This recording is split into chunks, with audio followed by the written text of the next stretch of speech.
Imagine being stranded on a barren island, thousands of miles from civilization.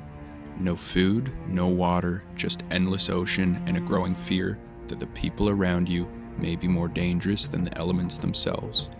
This isn't just a survival story, it's a nightmare. A nightmare that became a reality in 1629 when the Dutch East Indian Company's ship, the Batavia, wrecked off the coast of Australia. But the real horror? It wasn't the sinking. It was what happened afterwards. This is the story of mutiny, madness, and one of the most terrifying shipwreck survival stories in history. 1628, the Batavia, one of the most advanced ships in the Dutch East Indian Company's fleet, set sail.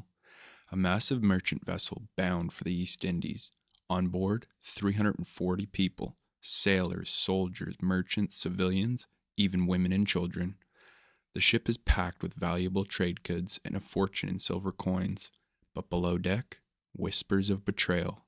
The ship's commander, Francisco Pelcent, strict, ruthless, and his second in command, Cornelius, he hates him for it. Cornelius, a failed apothecary with a dangerous mind, has no loyalty to the Dutch East Indian Company.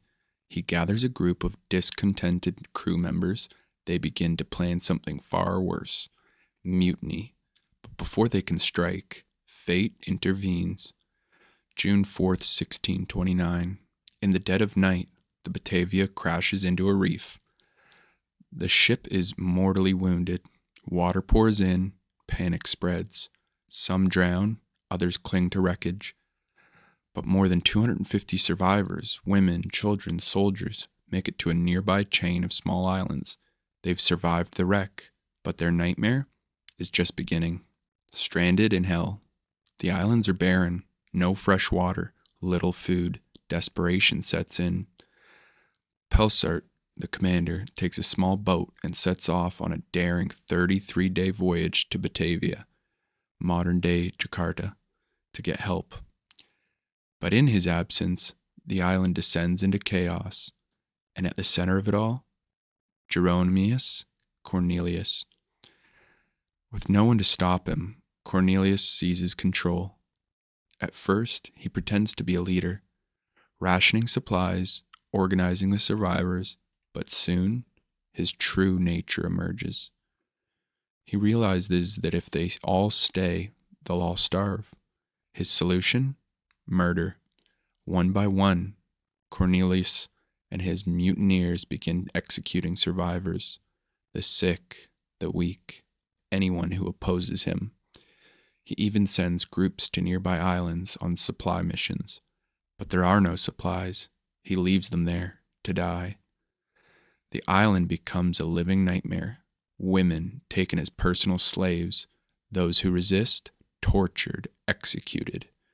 Cornelius rules like a warlord, using fear to keep control. But not everybody submits. On a distant island, a soldier named Weeb Hayes and a small group of men, sent there under false pretenses, make a discovery. They find water, they find food, and when they learn of Cornelius' reign of terror, they prepare for war. The final battle. Cornelius, drunk on his own power, plans to swipe out Hayes and his men before they can become a threat. But he underestimates them. Hayes and his men fight back, armed with crude weapons, sharpened sticks, makeshift clubs. They ambush Cornelius' forces. A brutal clash, hand-to-hand combat, men fighting for their lives, and in the chaos, they capture Cornelius. Then, just as the battle rages, sails appear on the horizon. Pelcent has returned.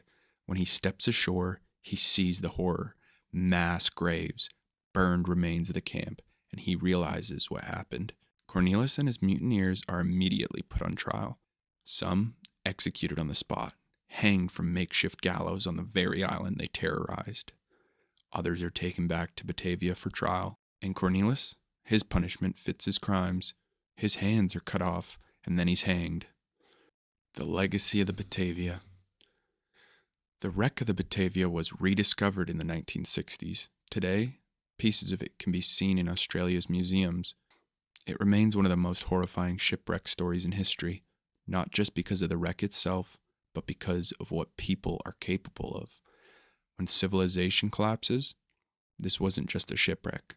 It was a descent into madness, a story of horror, survival, and the darkest parts of human nature.